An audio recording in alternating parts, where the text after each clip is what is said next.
Ayan po ang aking mga kasolo parent. Ayan.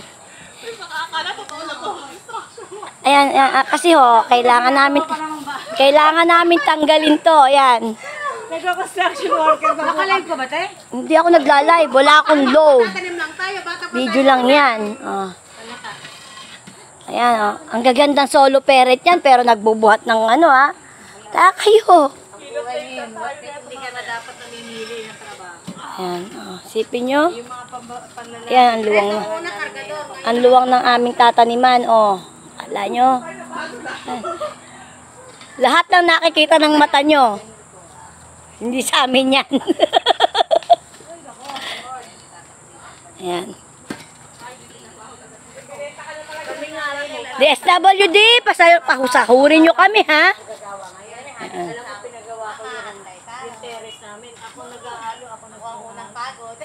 Yung bahay na yan, ano yan, hindi amin.